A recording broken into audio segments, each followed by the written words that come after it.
টাকা দিবেন, টাকা ফেরত চাই। আমার লাইফে এমন বাজে ছবি দেই নাই। খুবই বাজে, খুবই বাজে। টাকা ফেরত নিতে হবে। Not a good. খুবই বাজে মুভি, খুবই মানে একেবারেই হতাশ। আসলে বরবাদ, তুফান, তাণ্ডব এই মুভিগুলো দিয়ে সাকিব খান যে একটা হাইপ উঠছিল, প্রিন্স তাকে অর্ধেক নামাইছে, আর এটা হচ্ছে তার চেয়ে ডাবল ডাবল ডাবল বেশি নামাই দিছে। মানে না আছে মুভির কাহিনী, না সিনেমাটোগ্রাফি, মানে কিছুই নাই, অ্যাকশন রোমান্স কিছুই নাই, টোটাল একটা ফালতু একটা মুভি, জাস্ট পয়সা পয়সা লস। সিনেমাটা অনেক ভালো লেগেছে। তাই শাকিব খানকে না নায়িকাকে? শাকিব খানকে বেশি। একদম ভালো না।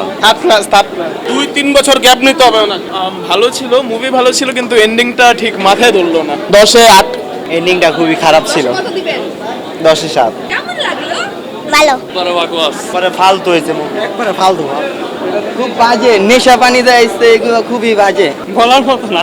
কেমন লাগলো? ভালো ছিল, দ্বিতীয় পার্টটা বেশি ভালো। খুবই ভালো সিনেমা। শাকিব খানের অভিনয় যদি দেখতে চান ভালো মতো, তাহলে এই সিনেমা আপনাদের জন্য বেস্ট। কেমন লাগলো? অনেক ভালো হয়েছে। ভালো। Excellent, excellent. Super super national award পাইবো ভাইজান। ভালো হয়নি? কেমন লাগলো ভাইয়া? Excellent, excellent. মোটামুটি প্রিন্সের থেকে ভালো হয়েছে। হ্যাঁ, মোটামুটি। ইমোশনাল। এভারেজ, এন্ডিংটা সুন্দর ছিল মোটামুটি। মোটামুটি। Awesome, awesome. ভালো লাগলো, অনেক ভালো লাগছে। Perfect class audience cinema, must watch. Unexpected একটা এন্ডিং ছিল, বাট আলহামদুলিল্লাহ ভালো। Perfect, perfect. এক কথায় অসাধারণ, অসাধারণ মুভি।